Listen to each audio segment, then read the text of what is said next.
Not yet. When? Wait, when did we start? We're good now. We're already on. We're on. What's going on, guys? New Poker Live podcast, live in studio. Enjoying your one, aka Chicago Joey. Join today. I got to do an official intro from my man Landon here. We got Landon in studio right now. We're here all to talk about Landon's little history here, his story, his experience in poker. Landon is he was a mid-stakes regular for a while playing on the American sites, and then now he's playing a lot more high stakes, right? We're going to talk about how to maneuver the world of coaching, of getting coached, of getting staked, of getting backed, of expanding your network, of finding people to improve your game together with, finding people to invest in you in different businesses or specifically in poker. We're going to talk about the process of how to get better along the way. And basically, my main goal, I met Landon about like 18 months ago, right? And he was doing a lot of timestamps for my podcast, and we just started talking. I always get a lot of people. I get like hundreds of fucking people that are always sending messages, right? And they're nice people, but they always want something. Other people always want something from you, right? It's just kind of how things go, and you get used to it. And I probably have let about like 4 people into my life, and I regret drastically 2. And 1 I fucking love. So Landon's maybe like one of the 4th or 5th or 6th people I've really let into my life from these messages when they message you and they're trying to, trying to get your attention, right? You know how it fucking goes. People are trying to get your attention all the time now. So I talk with Landon. I like the mentality he had. He'd, kind of remind me of me when I was younger, just like a kind of crazy guy, like really wanted to get better, wanted to become one of the top poker players, just like had a mindset from sports and from his background to want to be great at what he does. And we started talking, and I just started working with him a little bit, kind of helping him get on track. And now to kind of see the progress he's made in terms of poker player and as a person and venturing out in the world. He's kind of like a 21-year-old kid from Florida. Didn't really ever get out of Florida before. Kind of never seen the world. Now he's been in Vegas here for a month and a half. And I told him... Couch surfing. And I told him when he gets up to 10-20, I would have him on the podcast. I told him this maybe I don't even know, 6. You said this like 4 months ago. Yeah, because he's like, let's do some content. And I was like, when you get to the higher stakes, I'll have you on the show, right? We'll talk about your story. We'll tell people about your journey. And now he's done that. He's playing some of these high stakes live. He's playing online. And I also want to show people out there that it's still possible for an American poker player, especially, listen, I'm going to be honest with people. I'm kind of a little fired up right now. I'm on massive fucking tilt. So I'm just going to be honest, and I'll talk a lot of strategy in this podcast. I don't usually do it. But people out there, the older people, are so lucky that the young people have a misconception about poker, that it's hard to get better at poker and also hard to make money at poker. And because what's happened is that these older people, the older regulars who stop working at their game, who don't have study groups, who never really learned how to manage themselves in 2020 in the poker world, those people are still around because the young kids don't realize, like, oh, I can just do this, do that. And within a year or more, or about a year and a half, or maybe even less if you're smarter, then you can get up to a point where you're basically taking these guys' fucking jobs. So, and you're replacing these guys in the mix because you came up studying one way, learning one way. So that's a long introduction. We got my man, Landon Tice, a.k.a. the Young Prince, a.k.a. Kid Landon, a.k.a. Landon Poker, a.k.a. Kid Landon. We like Kid Landon. You like Kid Landon? You do. I like Kid Landon. What do you like? What nickname do you like, Kid? I'm all for it. What do you like? Kid Landon's fine. Kid Landon's fine? It just makes me smile because I'm like... The Landon the Kid? I'm like the Kid Landon. I'm like the kid in Kid Landon. Uh-huh. So tell people a little bit. We kind of did the introduction vlog the other day where we went to go play the Bellagio session. You played the 20-40-80 game. It was 10-20, which turned into 20-40-80, which turned into a discussion. You took the worst beat. Yeah, you took the worst beat of your career so far. Kings versus 3-4. It definitely is going to get worse. It's gonna get a lot worse. Yeah. But give people a little rundown, just like this shorter, because we kind of went into it a little bit. We're going to just talk more about how you got to this point in time. But yeah, tell people about your background. Kind of, you were a competitive guy. You were trained by your family your father specifically, to become one of the best at what you did. Yeah. And obviously that's helped you out at poker a lot. But just tell people a little bit about what you did. Yeah, sure. So I started playing chess when I was about 4 or 5 years old, and I was very into the chess streets and got pretty good at a young age. Mm-hmm. And I became second in the country from pre-K to kindergarten and 3rd grade when I was in pre-K. So I was 4 and they were 6 or 7. But then again, young kids in chess aren't necessarily that great, but I guess bang bang, there's potential there. Right. And then I sort of quit chess after seeing my friends play outside. Mm-hmm. I remember my mom telling me once your friends, I was like, my friends are outside, Mom, like, I want to go play. Like, I don't want to study chess anymore. Like, I just want to play. So my brother came in and took the chess lesson from me. And from there, like, I was like, I don't want to, I guess at this time in my life, like, not want to be with my friends and not want to have fun. And like, because it feels like I was trapped in a certain way because I was busy, like, every week from like 3 times a week, like chess, more chess, more chess. And all my friends were having fun, like running around, playing outside. Right. And I got very, very into it. And then from chess, I got into golf, and I became very good at golf at a young age. And I'm getting back into the golf streets now. Golf is great. I love golf. So I turned the mic up, guys. I mean, I know 10 people. Yeah, I turned the mic up. They said they need me to turn it up. Yeah, because that audio's a little bit lower. So. Right. See, I'm only loud for the theme music. I know. Yeah, that's true. Well, you were louder before. Now you're kind of quieter. So I guess I get louder too as well. Yeah. But yeah, so you came up. You were playing competitive chess. You were one of the top chess players. Competitive golf. I was good at golf. I was third in the state in golf in U.S. Kids, and I was like 8 or 9. So I got very into the golf scene and was playing like almost 5 to 6 days a week. Like, I would go to school, after school, boom, like go to the driving range. After school, like play 9. After school, like do putting and chipping for like 2 hours. Like I just used to be very, very heavily invested into like all these games I was playing. And then after high school, I started playing sports in high school, like football a little bit. And then like I stopped, played a lot of basketball for a couple years, and then I stopped. But I never really took anything serious because I never really saw it going anywhere. Like I remember in high school, like all of my friends would be like, oh, like, why are you so negative, and say that, like, no one in the school has, like, a future in sports. And I was like, yeah, like, I didn't really see what was kind of going to come from it. So I just kind of did sports for fun and, like, didn't take it as seriously as other people, and they kind of got mad to an extent because I could obviously still try in games and, like, put in practices and stuff. I'd, like, kind of not give 100% sort of thing. And then when I got to college, I was playing a lot of basketball in the gym and became friends with the gym regs there. And then from there, one of my friends, Dwayne, shout out to Dwayne again. Shout out to Dwayne again, second time on the vlog now here. He asked me if I wanted to play poker, like want to play a poker tournament, like a $20 buy-in. And I was like, yeah, sounds like fun.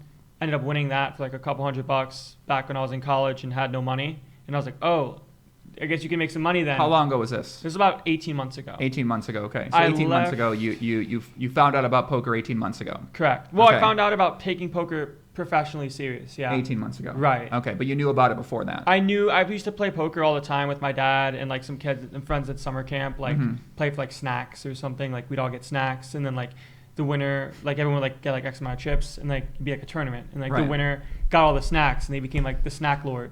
So there was like a snack god. There's like a snack god at your school. There was at camp. At camp. Okay. I was never really much of the snack god. I was probably like probably not one of the better snack gods in camp when you're like 13, 14. Right. But I was a contender.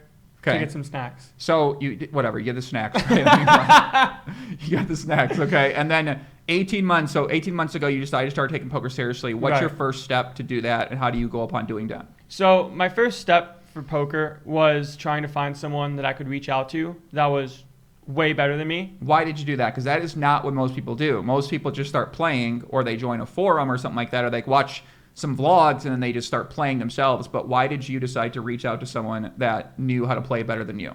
So during the time, I understood that poker was a very difficult game because before I got into poker seriously, I saw some of your podcasts, saw some other podcasts, mostly yours, and it was like, oh, like poker is very difficult, like don't get into it very much, like it's hard to sort of make it in poker now, especially with everyone getting better and training content sites and stuff being out there. Right. So when I heard that, I was like, oh, poker must be a pretty tough game. And I'm a smart guy, but I don't think the best path to me getting to where I want to get to is trying to do it by myself. Right.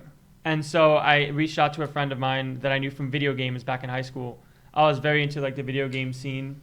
Like I would go to school, get back home, play like COD for like 12 hours. Grinding. Right. Like I would get home at like 5 and then I would sleep at like 5. I used to be one of the top Madden players and one of the top checkers players. I heard you were a 2K. I heard you were a 2K guy. Well, 2K, I would say like this year I took 2K seriously for about 2 or 3 months and I became a fucking 2K god, NBA 2K god, PlayStation 4. A snack lord. Someone on Twitter, I remember I challenged people on Twitter. I saw that. I just wrecked them. They were like, oh, I got him. I'm going to fucking destroy him. Yeah, they're like, oh, Joey's trash. He plays poker. But No, I destroyed these people in NBA 2K. I saw you play checkers. You saw me play checkers and you're okay. Joey played checkers on stream once. Yeah, GG. I played speed checkers matches, 1 minute matches. I was pretty good at checkers back in the day. Yeah. Obviously, you can't make a living off checkers. So you're playing video games. You call up your friend and you say, Yo, big dog, can you teach me poker? Like, what's that conversation like exactly? So when I knew him through Twitter, and we were friends, but we never really talked much. I just knew him through video games. Okay. And I was like, hey, I see that you're posting hands on when he was playing on Global, playing like 5-10 and 10-20. Okay. So like he was like So he was sharing his results, his play. He was showing some hands he played, yeah. And I was like, okay, I'm assuming he's winning playing these stakes because he would win most of them. Obviously, he'd post. Well, are you scared to message? Because a lot of people are scared. They don't know what to say. So what do you say to him when you message him? How does that work? I was like, hey, I think I want to get into poker. I know you from video games, and like he kind of knew me a little bit. We talked a little bit beforehand, so it was like almost like a friend sort of thing. It was like an acquaintance sort of like. Right. You know me, I know you. I think I want to do poker. I think I can help you in some way. Let's try to figure something out here. Right. So he was like, oh yeah, sure. Just feel free to send me hands you played I was playing 4NL at the time, so 2 cent, 4 cent. Okay. And he's like, send me hands, but don't go too crazy. Like don't send me. Don't send you a ton of hands. So you know me. I sent him like 20 hands a day. I know you did. I sent him like 20 hands a day. He's like, Jesus, like this is a lot of hands here. And I was like, yeah. I just really want to learn and get better because like every question that I had posed like 20 more questions. And you ask a lot of questions. I ask You are a professional question asker. There's no doubt about that. Professional question. I mean, I like the questions. I don't mind questions. They're pretty good questions a lot of times. They're questions that make you think. You ask questions, and I think that's one thing, right? So you message him and you say, hey, this is what I'm trying to do. Yeah. And if he would have told you go fuck off, whatever, you'd have found someone else to ask, right? So you, in your mind, when you're trying to get better at something, you try to reach out to people that you see that do well at what they do. Yeah. And with Twitter these days, it's easier than ever because not only can you see what people are doing, they share what they're doing, but also it's easy to get in contact with them. Yeah. And whether it's you're just responding to their messages, responding to their tweets, you're sliding in the DMs, you kind of build a relationship with that. How many tweets did I send you before you knew me? A lot of tweets. I got over 100. A lot of tweets. It'd be like he tweets something, and I'd be like, oh, this is a good tweet. I'm gonna tweet something. You probably sent me tweets over 100. Yeah, no doubt about it. But it's normal. Like I get a lot of right. people You get a lot of tweets. Always, it's just like the tweet reg. Yeah, like I'm like a professional Twitter networker. You definitely are. Yeah, that's true. Twitter networker. So you start talking with him 2 cent, 4 cent. What happens there, and how do you go from 2 cent, 4 cent to 25 cent, 50 cent? So I basically played. I got staked by him like a small like coaching for a profit. How did that happen? So I was broke in college, had no money. Okay. And my entire quote unquote career for all the things I did, whether it was chess or golf, I always had coaching. Like I always had a coach and I always had someone like help me in that way. Okay. So when I saw poker, it was like natural to me to be like, hey, I think I'm gonna need someone that can help me here. At least to a certain extent until maybe I get good enough to not need it anymore. But then, like even the best pros at everything they do still have coaches. Like LeBron still has a shooting coach type of thing.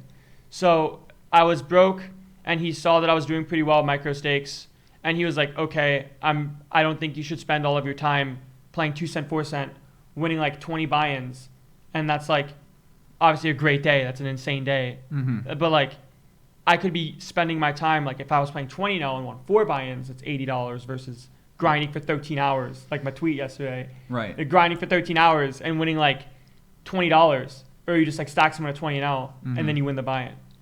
So how did you convince, to get a coach, right? What's the process like to convince somebody to coach you and to stake you? Because a lot of people out there are going to have issue with that once again, right? So first of all, you got to meet the person, and then do you just build a relationship with the person? You guys become friends, and then how does that conversation come up where you say, oh, do you want to back me, or like how does that work? So for me, my entire career, I've always been backed for most of it, and it's just been. It's so fucking weird. You are so weird. It's just been like a function. I can't believe I do this for a living. I just fucking deal with these crazy comments. You deal with the clowns. Oh my god. I mean, I almost I'm just questioning my entire existence in the fucking world right now. But okay, so like when for my entire career, I've been getting backed and like staked for it, and from that, I just sort of always had this work ethic of when I was at 4NL. And when I was at 4NL, like I was obviously on my own roll for playing 2 cent, 4 cent, and I was just grinding every day. And it was like, okay, you don't have money and you're busy doing things. I can give you back you and coach you. So he feels like he's getting some small compensation for helping me. Obviously, like him coaching me at like as a 20 as like a 10-20 reg is obviously nothing. Like I'm getting the most of like the lion's share of like the deal here. Right. Well, most of the times, like a lot of poker players are looking for alternative ways to make money. So if you can find someone to coach and also stake, that's a natural way for you to evolve your business. Right. Right. And I mean, for what it's worth, like I got really lucky. They're never coming. They're banned forever. They're all done forever. No, like I just got like extremely lucky to like reach out and like have someone in like my network that I could just reach out and talk to and be like, hey, because obviously he could have been like no, but like the next thing I would have done would be either play live or like figure out how to play live and then find someone that was like winning 2-5 reg and then work something out with them. Right. So what happened once you started moving up? How'd you get better? What was the process like for improving at your game in terms of when you're working with him and when you're playing? So I played like basically like my process of getting better when I was playing 20-0, which I played for like 8 months. I played 20-0 for like literally more than half of my career up to this point. It was like mostly 20-0. And from that, a lot of it was a function of him not thinking I was quote unquote ready to beat 50 at like a decent enough clip. It was like, okay, like keep working on your fundamentals at 20. Like just work on fundamentals, 4 table, think about every spot, think about ranges, because that's the same kind of stuff that I'm going to need playing any stakes of poker. Right, so just get better at the fundamentals. Right. Okay. So I got better at the fundamentals from 20-0. And then I jumped up to 50. And then 50, I did pretty well at the start. And then and what site were you playing on? I was playing on Global Poker at the time. Okay. So I was playing on Global.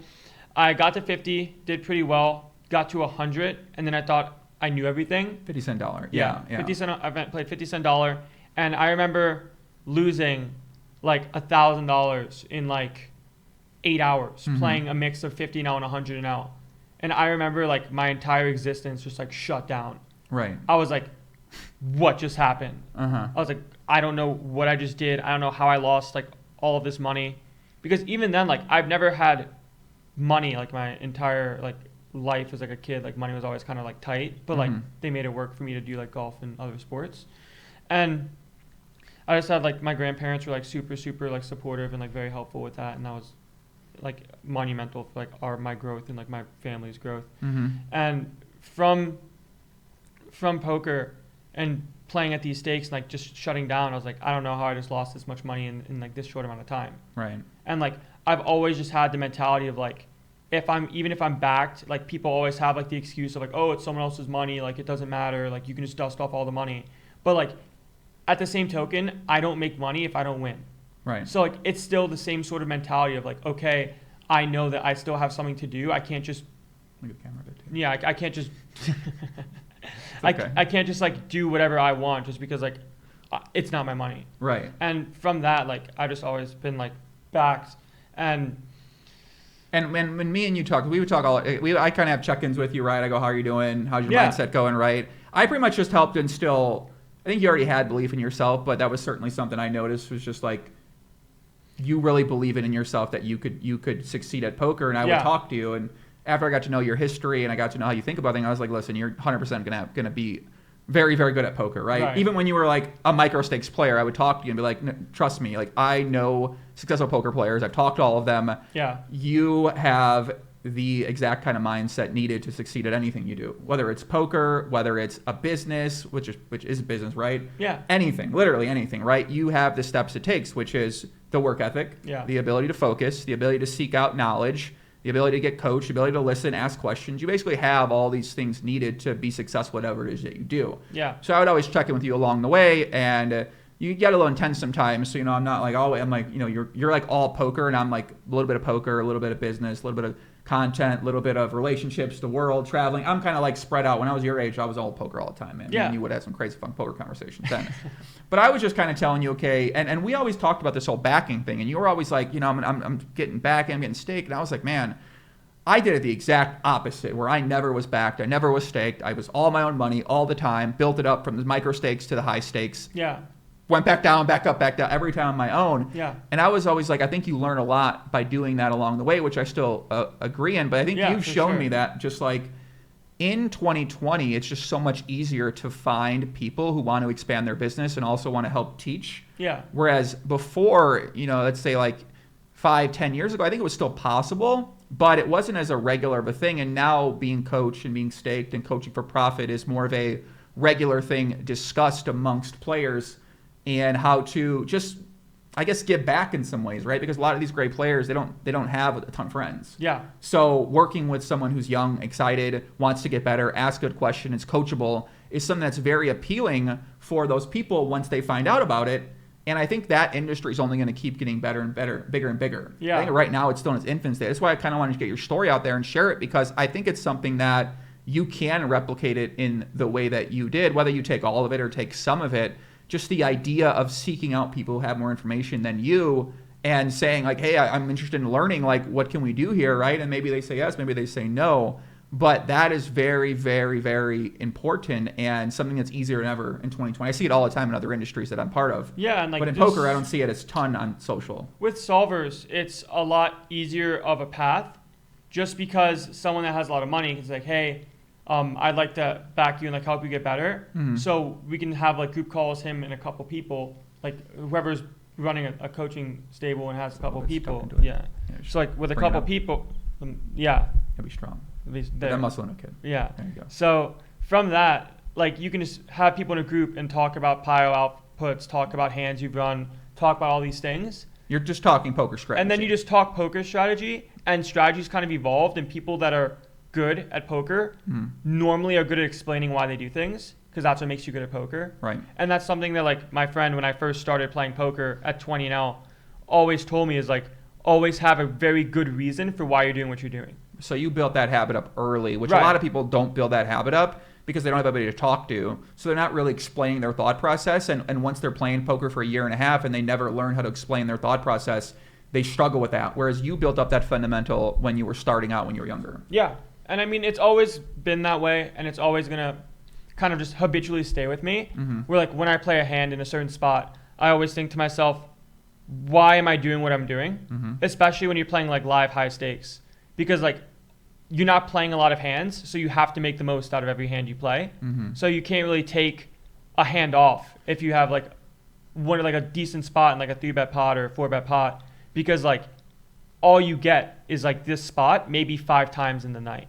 So it's, like, about maximizing those spots. Where online, like, you can kind of skate by a little bit because of volume, but because the pressure and the field is so much tougher, building up the habit of thinking about what your range looks like, what your hand wants to do versus the range, then you can sort of start autopiloting to an extent. But if you're playing too many tables, you're just going to shut down. Like, I remember playing 12 tables before, and I was like, hey, Joe, like, I'm playing 12 tables. And you're like, yeah, play 4. Yeah, I definitely stop that. Right. You're like, yeah, play 4. Because you told me that your goal was to get better at fundamentals. I go, 12 tabling is not helping you get better at fundamentals, because the strategy you build 12 tabling is much different than the strategy you build 4 tabling, and your ability to think through hands changes completely. So I think playing more tables is good as a study practice only for studying, just to see how you would think about things differently. Right. So if I ever work with someone, I would say, okay, maybe add in more tables there just to see if you see something differently, because maybe you learn something in the autopilot mode that you don't learn when you're super focused on it, that you can actually incorporate into your game. Yeah. So the way I like to approach things in terms of when I'm studying is I like to just come up with these alternative methods for trying out new things, trying out new ideas, even if they're not necessarily plus EV. I like to try them out to see what happens. Yeah. And some of them are really crazy I came up with before. And nowadays, you don't necessarily need to experiment that much with your study, because you can kind of work on those things with programs. So it's different now. Right. But it's still very relevant, especially when you play against weak players, to just kind of like, let's see what kind of positions I can put them in, and let's see what happens here, right? I got king 3 off, so let's just see how they adjust, see what happens in all these different situations. Yeah. And the idea is that you become comfortable playing in these uncomfortable situations with the uncomfortable part of your range, because when you play against weaker players who play a very wide number of hands, they're oftentimes just having no fucking idea what they're doing on pre-flop, flop, turn, river. So if you're able to get in there with not only the jack-jack and the top sets and top pair, top kicker, but also the second pair, the third pair, these weaker hands of your range, not only is it more fun to play, but you're also going to punish these motherfuckers for a lot of money. And the bad players never get better. They're always bad. And even so, like, the floor of, like, bad player is constantly increasing. Of, like, people used to, like, a couple years ago not know anything. And, like, from solves and from the training content and from the free stuff on YouTube, you can start to go from, like, not very knowledgeable of what poker is as a game to at least having some sort of idea. And, like, a lot of people, even at, like, Live 1-2, when I would when I was playing live one too, when I was playing micro stakes, like people knew what c-betting was. Right. Like from a while ago, like people knew what it was, but like didn't really know what it means or like what bet sizing you should do. But knowing that you should bet something on the flop is probably better than just like always like checking and like not knowing what's going on. Right. And like, so you find little more people, right? Obviously as the skill becomes higher, the average player is going to keep getting better and better. Yeah. But there's still plenty of players who don't necessarily even realize that. And if they know you're supposed to bet, they don't know what size they're betting. They don't know why they're betting. They don't know what range they're betting. So you can understand that you need to bet, and more aggression is typically going to be better. But a lot of those players are just dead money in general, right? And there's plenty of those players still out there all over the place because the action out there, what I've been finding out, is like way more than I thought. And I mean, like even for me now, I've played probably around 2 million hands of poker.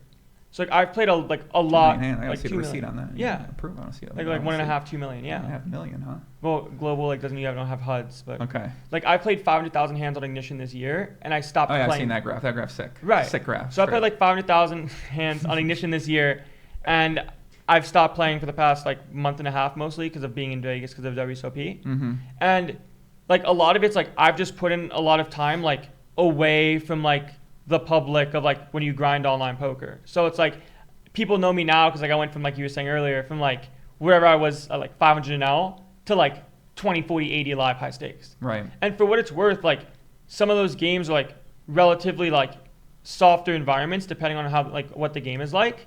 And it's harder to win at 500 an L. It's just more money for the other things. Right. Okay. So let's not get ahead of ourselves here. So so how do you go from playing 100 NL, struggling with that, to being the point right before you came to Vegas? Your graph's like you're playing a lot of 2-5 on Ignition. I was 2-5 Ignition a lot, and 2-5 you were crushing, right? Yeah, like you're crushing well. 1-2, you're crushing 2-5, you're building up your own bankroll. How did you go from being someone who was trying to make it past the 100 NL to actually then building up a role for yourself and then kind of expanding your network from there? So after my coaching/staking thing with my first friend from poker, I then joined a different coaching stable to an extent, and my friend Jeremiah, shout out to Jeremiah. He ran a coaching stable. He was like a 10-20 reg on global at the time, and thought it was a good idea. And I joined that, and like I was like, hey, I want to work hard. I love the game. I want to put in all the time. I'm not in school. I don't have like a girlfriend. I don't have like a life. Like I'm willing to like no life poker for the next year and just like learn as much as I can and do as well as I can. And he was like, yeah, sure, sounds good. Because I guess a lot of people wanted to join him and do what he was doing because as a winning player, like people want to sort of learn from winning players. Like I've had people reach out to me now being like, oh, hey, like, do you run like a CFP thing? I'm like, no. Right. And now they're trying to essentially do what you did with other people. They're trying to do with you. Yeah. Right. And now you sort of see, okay, this is how I did it.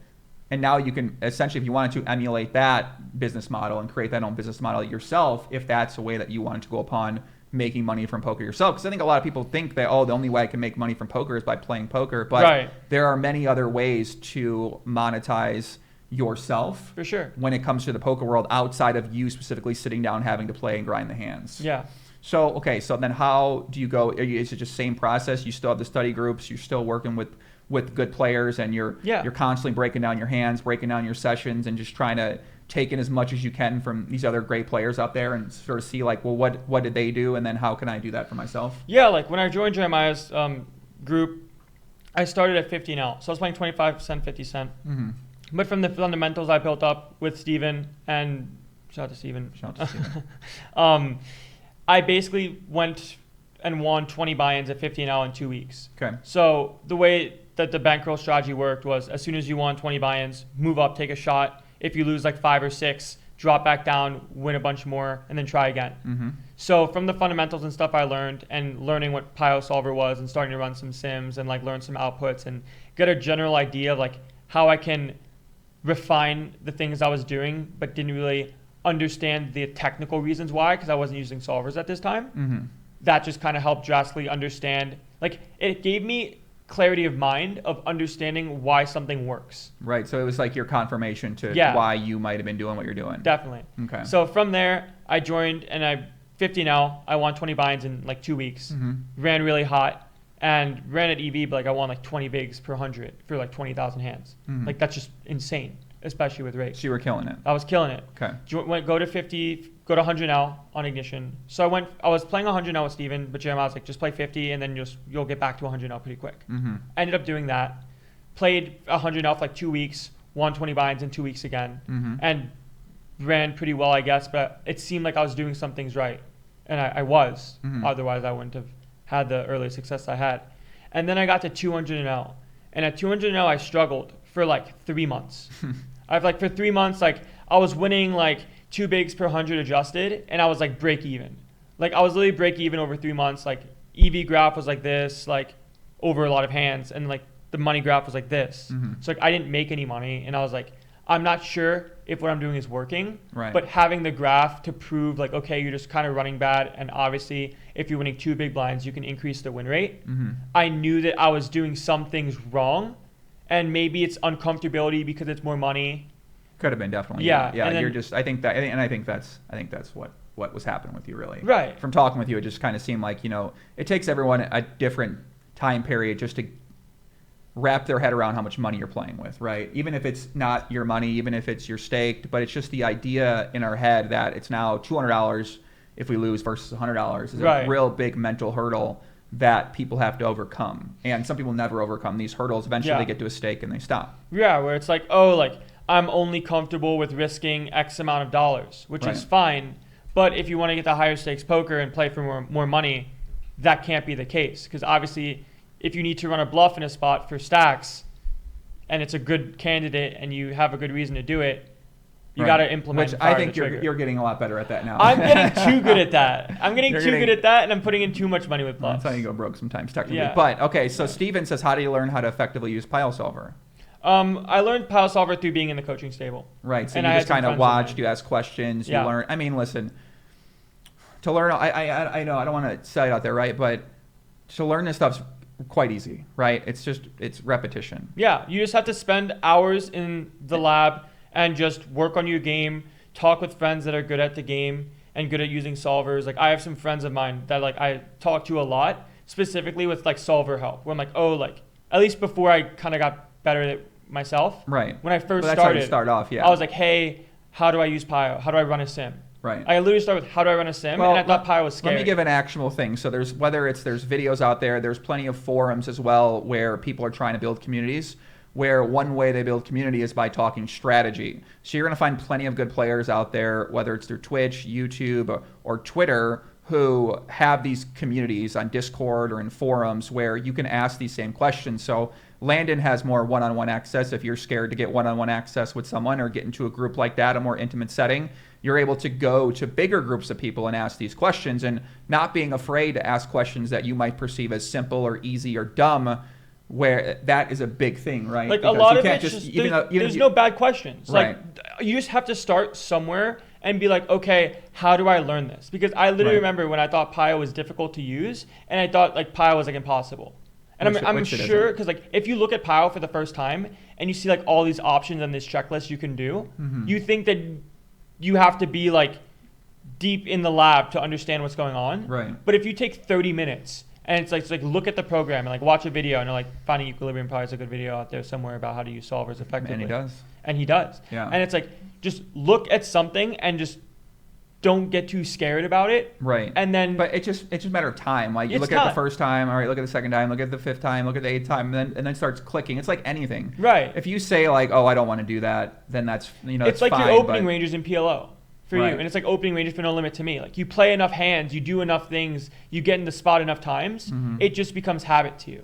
Steven also says, what were some big leaks that he learned from Pile Solver that you learned along the way? Some leaks that I learned from Pile Solver? Yeah. I wasn't bluffing enough beforehand.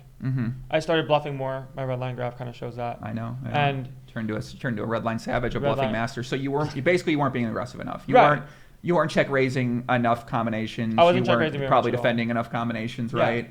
You were too passive on the flop, which I mean they're all common. These are all common. Yeah, of course. The common mistakes. The most common leaks that you're going to find in difference between good players, decent players, and great players is their ability to not only exert aggression on you, but also handle aggression against them. Right. So like float wider and like defend more in position and kind of wait for good spots to like.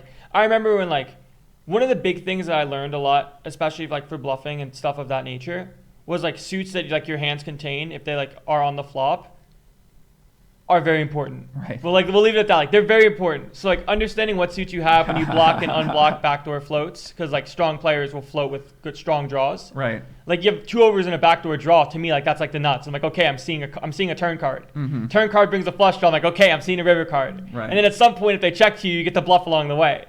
Right. Like I posted, there was a meme that's a great that meme. It's like I literally tweeted like that guy that made that meme is like great at poker and at memes, because a lot of people that are good at poker follow something on that metric of memes to make them very good and very tough to play against. Like I've learned from just playing from playing a lot of poker, people that annoy you or like tough to play against are probably good at poker. Okay, now I'm actually going to go against that, because I used to make it a goal to just terrorize every regular I could when I was playing all the time. Even now, I still like to do that too. Right. And I realized that I was probably just punting a little bit too much versus them instead of, and then I could have just taken a lot easier spots versus other players. But they may be tough to play against, but it doesn't mean you can't beat them, and you can't beat them for a lot of money. It's a refined They're just like punt. annoying. They're like, oh my god, they're you 3-bet annoying. and you 3-bet, like never they fold, 3-bet and like fold. they never fold, and like they play aggressive on river. It's like sure, like they're probably punting in some spots and a lot of them, but you still have to like make the conscious decision to bluff, like to hero call them, right? Or to still bluff versus them when like they float and they have nothing, and like you also have nothing. So basically, you understanding how and where to be more aggressive is one of the biggest leaks that was. I think that's one of the biggest leaks that everyone has. Yeah. Everyone has. Where it's like, that's still what I'm working on now. Is like I'm still trying to refine my game to understanding spots where I'm supposed to be like on go mode and when I'm supposed to just give up.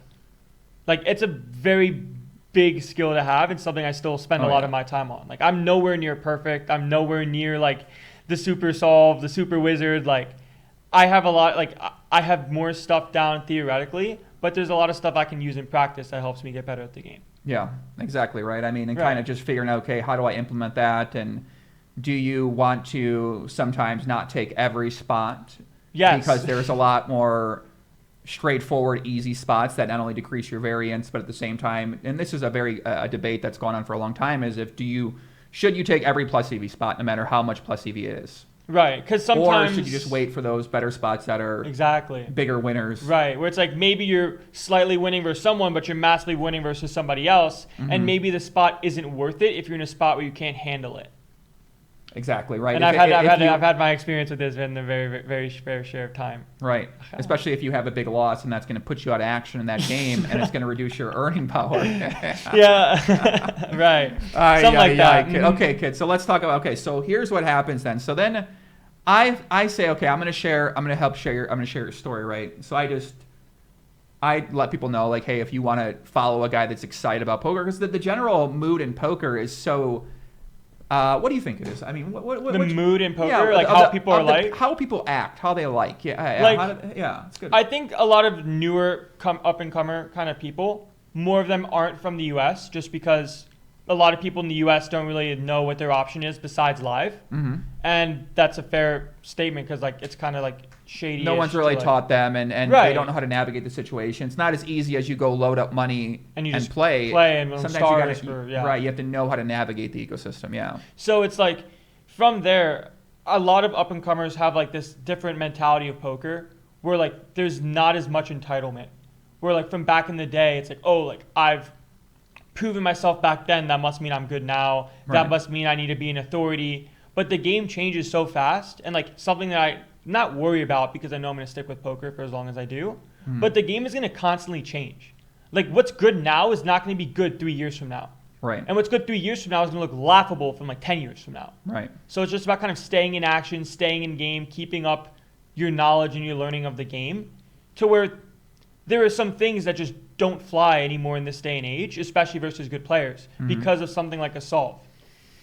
And I think what we find is that the people that have been around for a long time haven't necessarily evolved their goals or evolved their strategies. They're kind of complacent in terms of how much money they make and the stakes that they're at. They don't necessarily aspire to move up stakes or move up bankroll or kind of shift the way that they approach the game, and they're not used to studying their game anymore. They don't have friends that are around them who are doing the same thing. And I think what's happened is that attitude has infiltrated the rest of the community. Right. And you have these people as like the voices of poker in some ways, who are people that look up to. Will go, if fucking that guy's unhappy playing 10 years.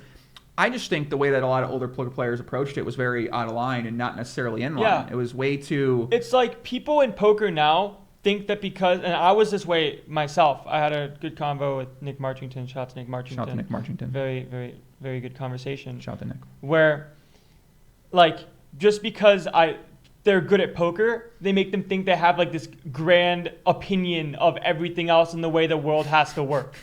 Like I used to think because they're not geniuses because they know how to beat bad players. Right. Like I used to think that because I was good at poker, winning at like micro mid stakes, so like people were like beneath me or like I was better than people. But it's like, oh, like how can you not win in this easy fucking game? Like just get better. Like just grind a lot. Right. Like I could do anything because I'm good at poker. Like no, like poker is a specific skill set and I'm good at this specific skill set. Like I don't have an opinion on like politics. I don't have an opinion on like how the world should run. Mm-hmm. Like if I was going to run the world, I have no idea what I would be doing. So why would I voice an opinion that has a certain aspect of how I think the world works? Like I'm not knowledgeable enough to have an opinion. Right. But like if you're older now and we're successful in poker and have a following and it's like, oh, like all these people follow me.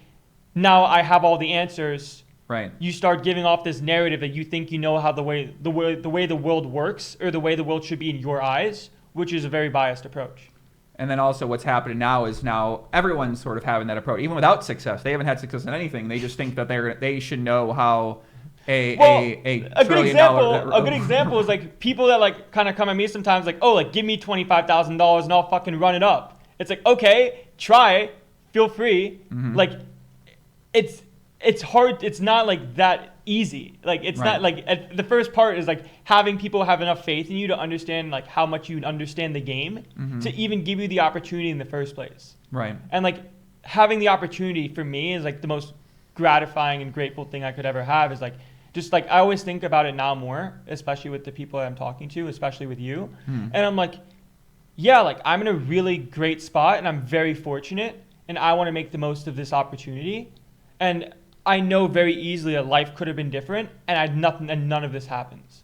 Like there's a very real situation where maybe my family and my mom doesn't let me come back to the house and I have to figure out where to live if I want to drop out of college.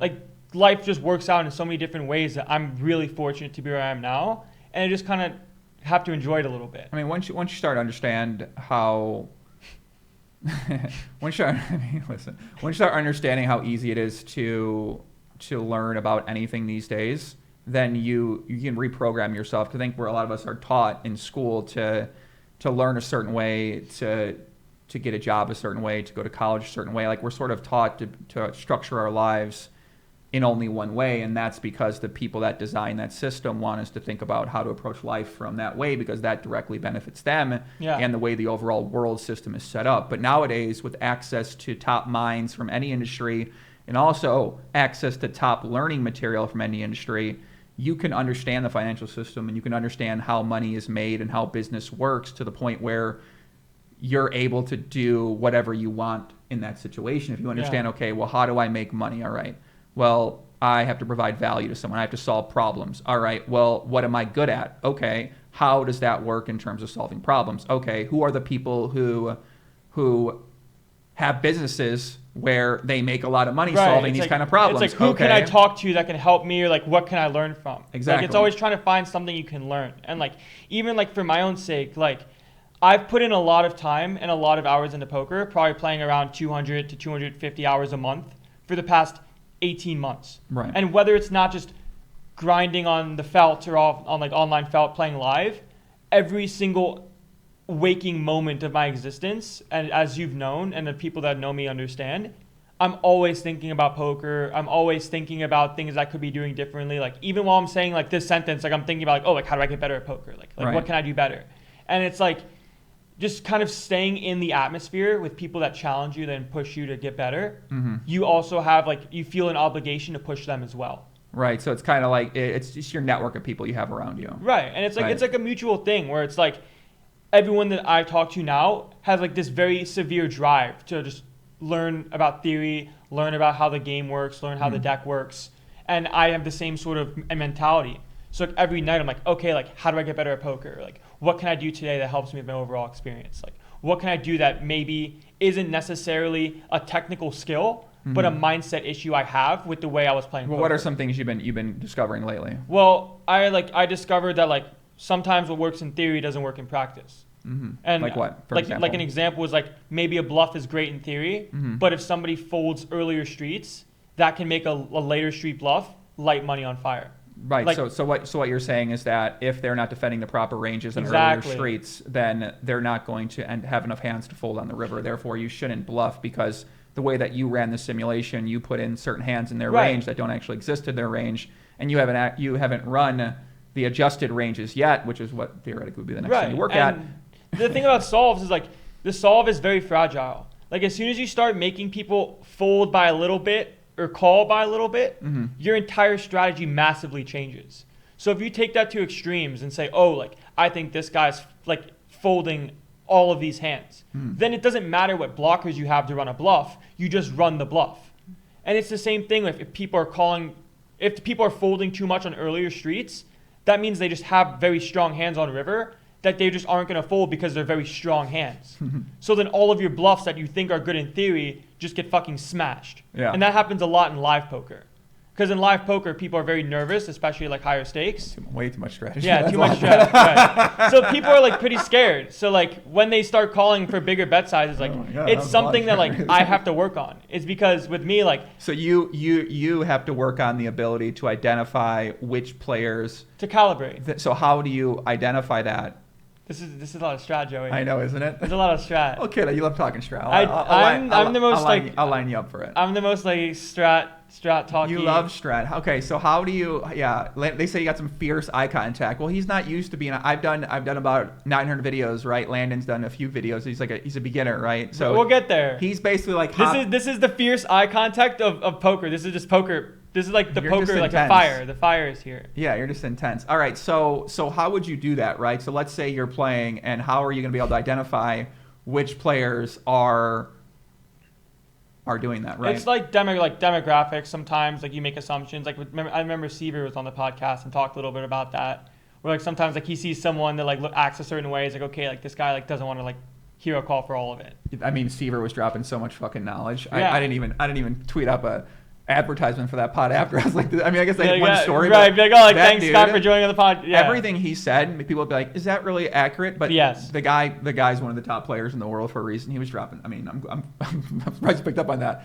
Shout out to my man Tom Martin out there, by the way. This guy is a YouTube fucking god. He's like a YouTube end boss. Shout out to my man Tom. He's does a lot of great work in the YouTube community. So basically, like, there's some things you can kind of like catch up on of like, oh, like does this guy seem like he's playing with like the life roll on the table? Like, does he seem like when he talks, like, does money matter to him?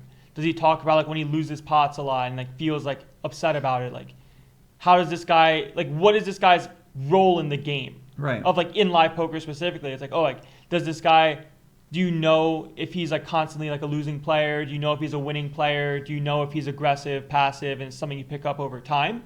And sometimes you can pick it up in 5 seconds.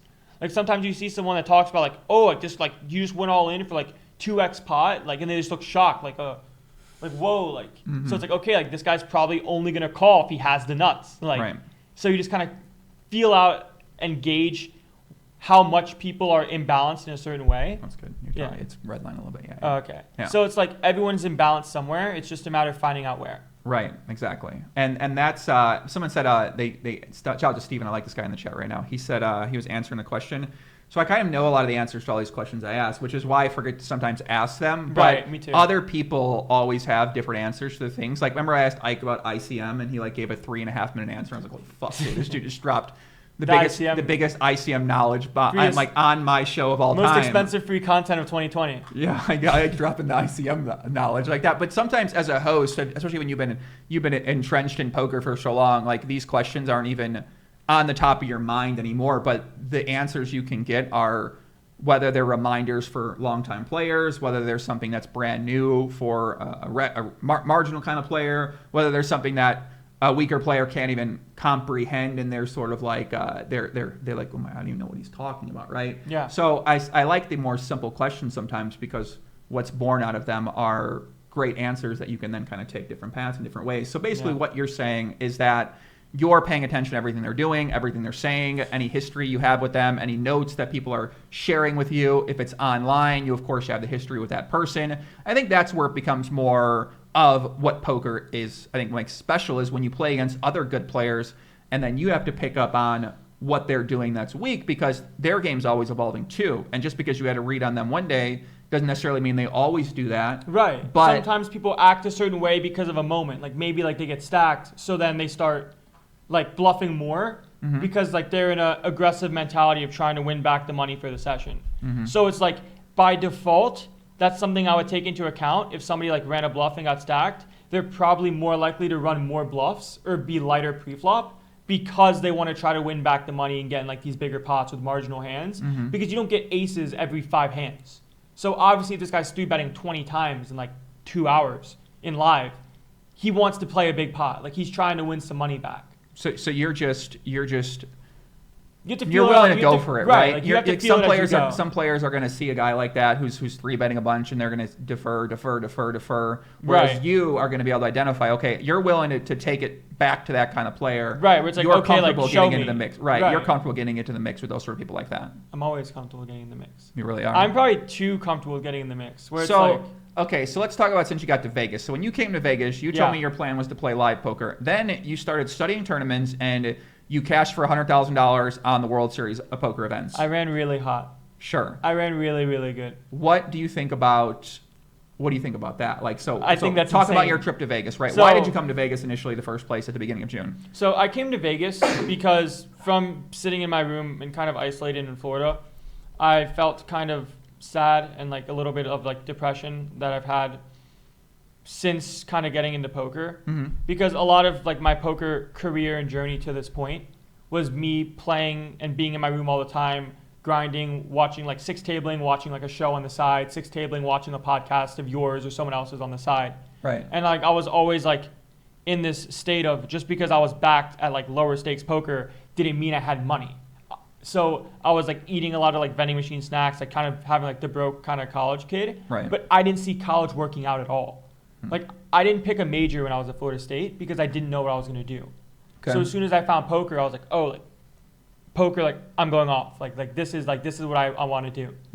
And like I've always been told like you can do anything you set your mind to, but like my parents at the start weren't necessarily thrilled that I chose a game where there's gambling and addiction in some cases and potentially negative events. And I was like, okay, I know I'm responsible enough to be able to make this work. And I remember like calling my mom all the time, and like, she'd be like very nervous about me. And I'd be like, look, just trust me. Like, I'm sure she's still nervous about you too. Right, and she still is. She calls me all the time. And right. She always wants me to know when I do something like this. So she'll be when you're doing the podcast, she's watching the pod right now. Probably. So basically, you're sitting in Florida, right? Yeah. And I was telling you, I was like, why don't you just come out to Vegas, right? Like, why don't you get out here? There's a lot of people out here. Fuck it, why not? I'll show you around town. I'll take you to my favorite restaurant, right? Samba. Sushi Shamba. Shout out to Sushi Fire. You know, Fire. Exactly, right. Fire. Shout out to Thomas. Serious. He was out. Thomas was there. Thomas enjoyed a nice meal with us at Sushi Samba. It was great. It was a nice meal. You got to watch, you got to listen to heavily YouTube obsessed people, me and Seriously Serious, talk about YouTube, right? That was kind of fun. That was a lot of fun. That was a lot of fun. You're like, oh, interesting. Yeah. So you came out here, and then how did you get hooked up with kind of the people that you're working with now? So once I like shared your story, you got a lot of attention, and then I told you like, hey, this is going to be a little overwhelming, so be careful, right? And but then you're like, I'm going to start streaming, I'm going to start coaching. You just like, I was like, buddy, listen, I made a big mistake. You probably want to pace yourself. Don't take on too much. Don't try to coach 10 people. Don't try to stream every day. Like, focus on poker. Yeah. Keep getting better at poker. Right. All this stuff's going to be there when you're ready for it. Trust. Like, you don't need like, it all right now. It seemed like you kind of wanted to try it all out right now. Yeah, I literally tried to do it all at once because I was like, oh, this is all just poker. I can make this work. Right. And then as soon as I started streaming like for like 6-7 hours a day, I remember the first week I did streaming, I streamed for like 50 hours. And I was just like, oh, I have 100 people in my stream and I'm playing 500 NL on Ignition. There's 100 people. That's a lot of people. I'm going to keep streaming. Right. Like, I don't want to cut the stream because there's 100 people watching. So I was like constantly like doing more streams, running more sims of me like looking at Pio with the chat. The chat even helped out in a lot of spots, which was pretty fun. Where like I like didn't know how to necessarily do something I wanted to look at, and someone in the chat was like, "Oh, you just do this." Right. That's kind of how I met Bowie Effect, and Nick Marchington was from my stream. So, and this is important. So you met people who were like you from streaming to 100 people. Yeah. Right. Exactly. So I just talked to people that I would have never talked to otherwise from streaming. Right. And so this is crazy, right? So here's the progression: is that I just say, hey, like this kid is excited about poker, right? Like he's worth following. He's trying to become one of the top players.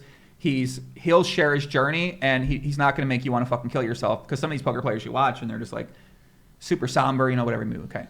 So like there's always like a pathway of like somber and like, oh, like it's not that important, and then there's like the arrogance of like, oh, like I'm the god, I'm going to be the next greatest whoever, I'm going to do all these things. Or like the way I'm coming up with poker and through my blog posts, which people like the blog posts. They love the blog. You get real. You get real into it. I get very into the blog posts, and from those, like I'm like, okay, what I want to do with my life up to this point is just have as much fun as possible, and I'm enjoying poker right now a lot. Like poker is something that is very important to me because it's given me such a great opportunity of talking to people I never thought I'd talk to.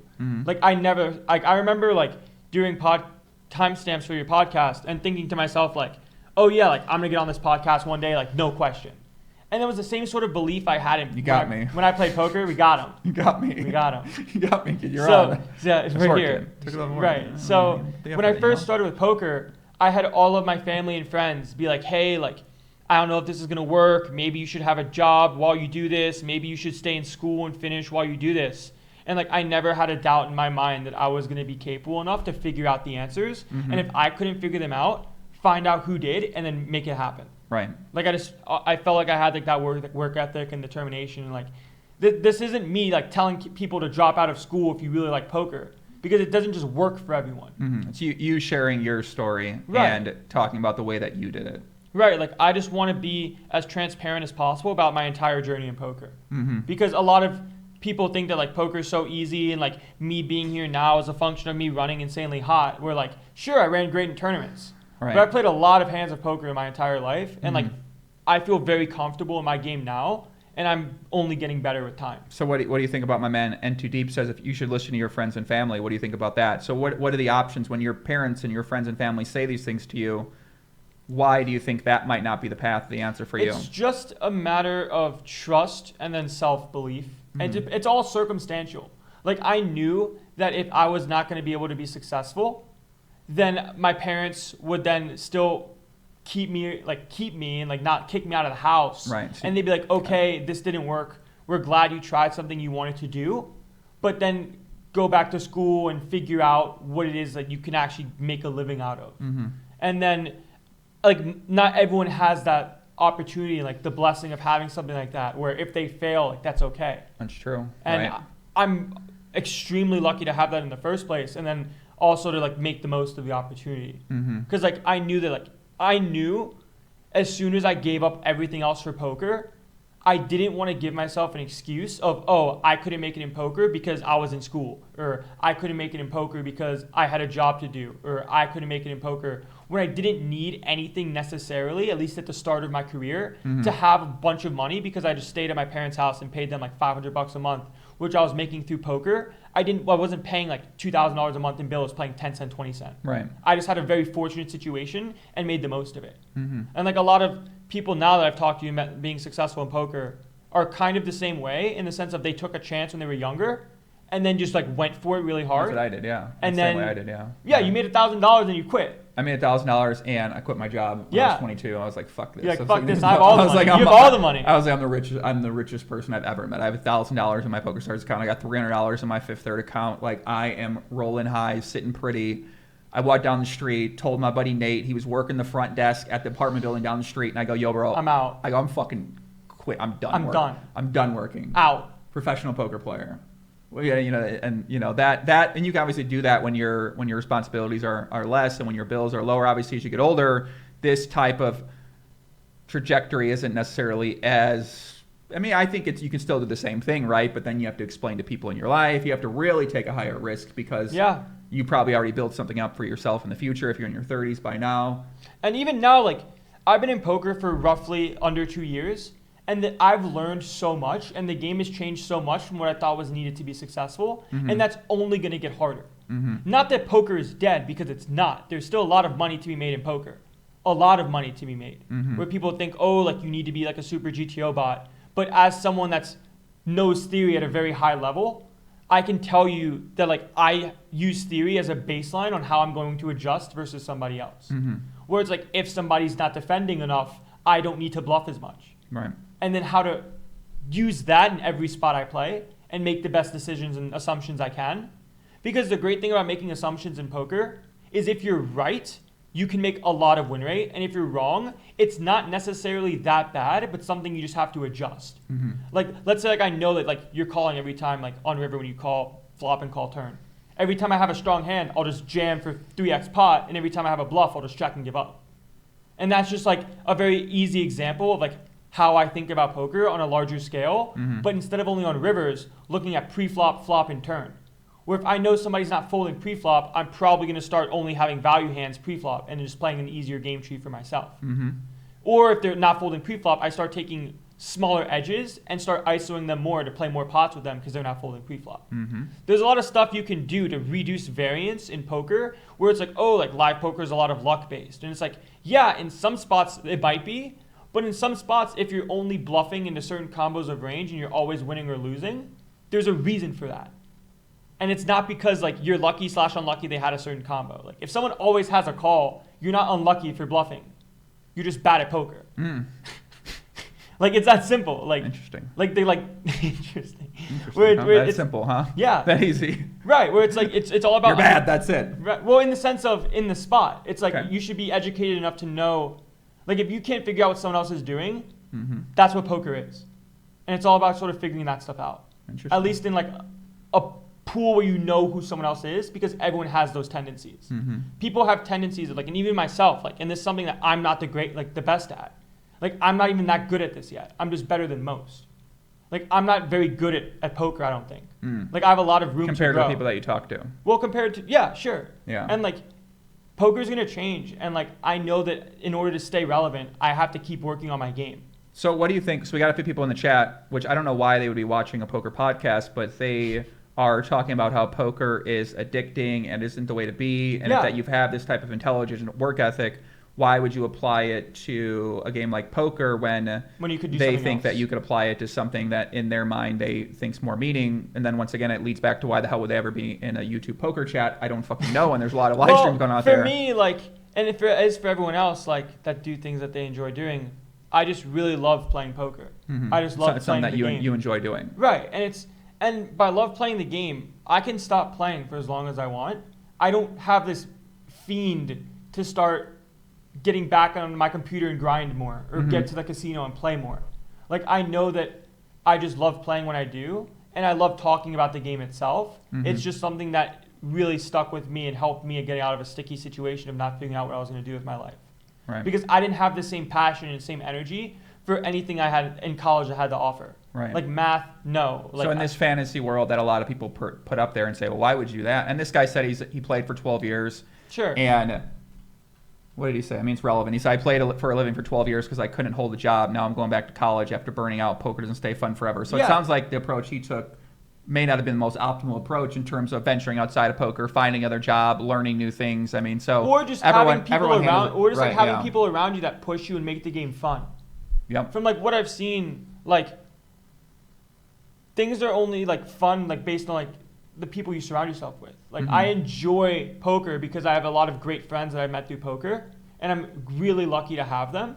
And they always push me to get better, and they like even now, like when I want to like play these higher stakes stuff, like all the people I talk to are like super end boss, like high stakes, like crushers, where it's like I don't want to be someone that's only playing a certain stake, but maybe that's what's best for me. Where it's like maybe I don't have to like join the crew like that, like in that way. Not yet. Not up a little bit. Not yet. What? There you go. It's like you gotta be strong, kid. What do you mean? Put some muscle into it. Like hold it? Pull it up. There you go. There you go. There you go. Okay. There you go. Is it working? Yeah. It's good? I didn't know it's moved. Okay, so let's talk about, so how did you get into tournaments, and why did you start playing tournaments on World Series Poker last month? So I got into tournaments because I really don't understand these guys in the chat. Why would they come in the chat and be like, you shouldn't, like, is their goal they just go around and tell everybody not to play poker? Like, it sounds like sure. a fucking miserable way to live their life too. I mean, if that's what you're doing, like, I'm gonna go to every chat, everyone that's excited to do what they're doing, I'm gonna tell them, don't be excited about that. Go do something. I mean, it's interesting. It's an interesting strategy, right? Like, I don't know. I'm just trying. I mean, like, it doesn't matter. It doesn't matter to me. Like, I'm gonna do what I think is fun. Like, I don't care what the people have to talk about. Like, okay, right? Like, do your thing. Like you gonna like not even like be sad. Like if they have fun doing this and be like, oh, don't play poker. Like, okay, cool. I'm gonna keep playing poker though. Mm-hmm. That's fine. But like, so I got into tournaments because I'm good friends with Chewy. Shout out to Chewy. I mean, I don't think people understand like playing poker for a living or playing poker in general, or kind of like going to live in different places or travel different places or be able to talk to a bunch of people, have a big community of people. I mean, it's pretty fun. You know what I mean? Like, sure, it's stressful sometimes, like any job or career is going to be. I think if you look at most other things, people are stressed out, and every job is difficult. Right, like anything that you want to become competitively great at is going to be. It's differently difficult. Yeah. Where it's like sometimes people don't like doing what they're doing, but because it's traditionally fine, they just have to accept that they have to do that, and that's what like their parents want for them when they're younger. And like, then again, like, I'm really lucky to be like 18. Like when I was first into poker, I was 19. Like I had the ability to make a mistake and still have a life. Right. Where it's like if you're 30 and like have kids, or like you're older and like you have a job, and then like if you leave this, you're giving up everything. That's a very. These are the weird. I mean, these people are just strange, man. I'm just getting. We're talking like. I mean, who cares what some of these people have been saying? It's just. You really bring out the weirdos in the chat, bro. Even Doug didn't bring out this many weird people in the chat, and Doug brings out a lot of strange people in the chat. Doug's a polarizing They guy. like breaking down Doug intense. They were like, Doug, he didn't smile that way. He's not the same guy. I mean, they really are like super critical. I mean, it's kind of like crazy how critical they get of certain people like that. Yeah. Like some of the people in here, for what it's worth, like are almost like the same sort of people that didn't think I was going to be successful in poker. In the same way where it's like, okay, like, well, like in a sense, like, let's see if he's even around in 5 years. And like, there's a point there where it's like, oh, like maybe I am running hot for now. Like, and if that's the case, okay, I'm more than willing to learn and get better at my game and not prove to anyone, but like prove to myself, like, I just want to be the best version of me in this game. Right. So your general mindset is seek out people that understand things better than you. Yeah. Right. Ask them questions. Consistently work and study at your game. Yeah. Right. Try to find places that you can play, which there are plenty of places to play now with Global Poker, with Ignition, with Live Poker. Those are the three basic places that you used in order to build your skill up, to get better at the game, and to get yourself in this position now. Yeah.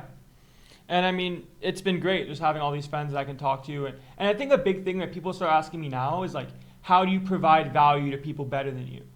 And it's a good question, because a lot of it's either just a personality thing, or like something that like you just kind of give off as someone that like has like a drive and motivation. And sometimes it's even catching someone at the right time of day, where it's like maybe someone that you want to talk to is like having a bad day, so like, and they don't know who you are, and like you reach out to them and they're like, fuck this, I'm not going to answer this today. Right. But maybe sometimes like someone's feeling a little bit better and they get a message and they respond to it. And that's how I am actually, yeah. Right, where it's like I'm sure you get thousands of messages a day, where like people always want to like help you with something. Thousands. I mean, I get sure, a lot, but you get a lot. Right, where it's like, and something that like Doug said yesterday, which made sense, of like sometimes people like just wanted to pretend to play him just to talk to him, and that's a lot of things that like you have to deal with, and even me to an extent now I kind of have to deal with, where there's people that are like, hey, I'd love to get coaching from you. I'd love to learn from you if you're doing like a CFP style thing, which I'm not. But it's like, not now. You sure? For Let him know again. I mean, you're right. Doing okay. Where it's like, yeah, like, I guess right now, like from like the things that like you posted and like I'm kind of like, I guess someone that might like be like up and coming in poker. So like having like the interaction is nice. Where it's like, oh, like I talked to him, like that's cool. But like it's hard to like, for people to want to get to know who I am, because before I was someone in poker, no one knew who I was. So no one made the connection that can reach out to who I was. Because why would they? There's no incentive. You have no idea who I am or what I'm doing. Right. But now that like someone like I'm in like the spotlight and to some extent, and like we're doing more like fun things like vlogs and other things, and like I had a lot of great opportunities.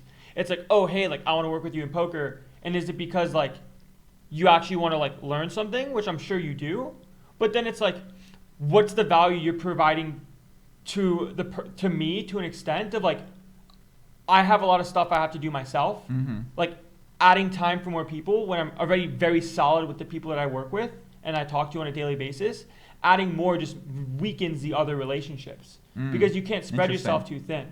Like that's a challenge I have. Right. Sure. I talk to like hundreds. Like if I'm talking to like 100 people and like I'm talking to like a lot of people and they all want to sort of reach out and talk to me like I appreciate it, but it's like.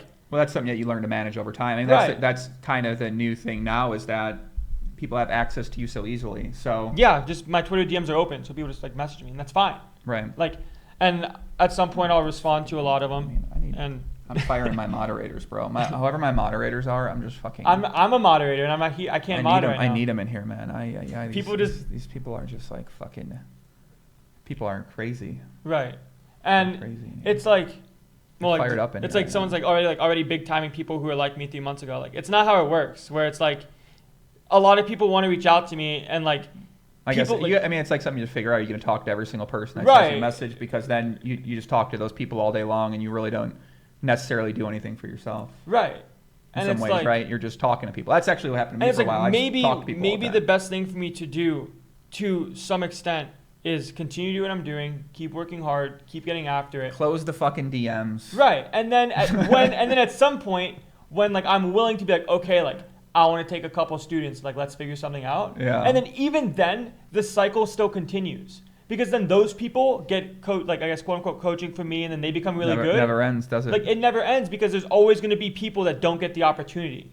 It's unfortunate, but like that's the way life works. Like I can't talk to everyone that ever DMs me. Sure. And I could, but then I don't. What if you just become a full-time DM responder? Full-time. What if after this podcast you just make it your life mission to respond to every message that people send? Where everything is a trade-off, right? Where it's like as soon as like I start doing more things, I'm doing less of something else by default. Right. And most of the time that's poker, and that's what I genuinely care about first and foremost. Like I just want to get better at the game and surround myself with people who I know are trying to get as good as possible. So, and if you have too many people, it's like a seminar of like the people that want to speak, and everyone else just kind of sits there and listens. And like, it's not as constructive and it's not as fun. And I just want to have fun in poker, and I don't want to spend all of my time trying to like piece myself out to everyone that wants to talk to me. And it's like, it's unfortunate to like have a lot of people that do want to learn poker. Like that's great, but a lot of it, you can find ways to improve and get better by finding people that are also like-minded, like as you, like from forums, like for you and 2+2, like you've met somebody like you're good friends from 2+2. I met a lot of my roommates from 2+2. Yeah. Right. Basically, the first poker roommate I had, the first two I played with, I met from 2+2 poker forums. Basically, you can look at 2+2 as Twitter. Replace 2+2. It's just a place that you interact with people in a community. So Twitter, Instagram, Reddit, Facebook groups, Discord groups. Poker training groups, YouTube chat rooms, all these things like that are essentially forums where you can meet other people that are like you. So I would post on there all the time, got to know people, got to know regulars on PokerStars, and then I just met people that way, Yeah. That's why I met people. I mean, it's the same way now, it's just there's different platforms to do it on, different ways to do it. Yeah. You know what I mean? And like there's ways to find friends, and like I don't have all the answers. But like sure? I don't have all the answers. Okay. I only have the answers that I used. Like I have a certain way of going about things, whether it's like the best way or not. That's my way. Okay, so let's talk about why'd you get into I don't want to spend too much time on the whole tournament thing because basically you just started learning. I played tournaments. Right, you played tournaments. Like I just have a solid post-flop understanding of the game. And in tournaments, you have a lot less big blinds, so the stack to pot is shallower. And it's just about fine-tuning some things in that nature of understanding how you want to play certain parts of range, which are very non-human, with looking at solver outputs and spending a lot of time every night looking at solves and running sims, where a lot of tournament poker in shallower SPRs is how you win all of the EV. And then especially just kind of with the field not doing as much work, they're going to be softer by default, especially for like the non-high roller scene stuff, like the $100, like 100Ks, like on ACR, like the 50, like, and like all of these other things. Like the stronger tournament players that are working and reviewing on their game are probably playing somewhere like 215s plus, and they probably have a decent ROI if they put in enough volume. And a lot of stuff in tournaments, like the field is pretty soft as it is, because people think that tournaments are like tournaments are just softer by default because like people see like X amount of money for first and think like, oh, like I just have to run good to get there. I would also say a lot of people that play tournaments don't play cash games, and people might just play one tournament once in a while, so they naturally haven't worked at their game as much, studied as much too. So They just don't necessarily know as much and know how to think about situations because you find weaker players in those games. Yeah. Right. Those guys lose a lot of money in cash games that go around, whereas they can spend $100 on a tournament, play once a week, and that's it. And maybe you win 10,000 if you win. Maybe, exactly. Like maybe you win whatever it is. And like Yeah. I got really fortunate when I played in the 1K Turbo and got 6th for 30K in that on like the last bullet I had on. You were making final tables a lot. Every other night it seemed like you were in final table. So that started with did you almost win a brace? You almost final table the bracelet event, I did right? final You table did it. final I table got it. So you 6th. almost won. They all blend together because you final table a lot. lot. I almost you won were a at final bracelet. tables all the time. I'm like, how the fuck's Kid keep doing I almost here? won a bracelet, yeah. Yeah. So I got 6th in the WSOP Turbo, like 1K Turbo for like 30K. Mm-hmm. And then on Sunday, I got 2nd in the 100K for 18.6. Mm-hmm. So back to back, just like fire, like more fire. Right. And then the week after, I won the 506 max for 30K. That's not bad. So you had some good success right away, but you haven't been playing tournaments since World Series ended. Now you're playing a lot more cash games. You're I'm playing playing 10, a lot more 20 cash online. games at the moment, yeah. So how did you get into playing the 20, 40, 80 games, playing these live Bellagio games? How did that work in terms of, how did that work, right? Getting stake, getting back for that. How does that come to be? So after my tournament scene stint, Chewy, shout out to Chewy, and Nick Schulman, shout out to Chewy, Nick.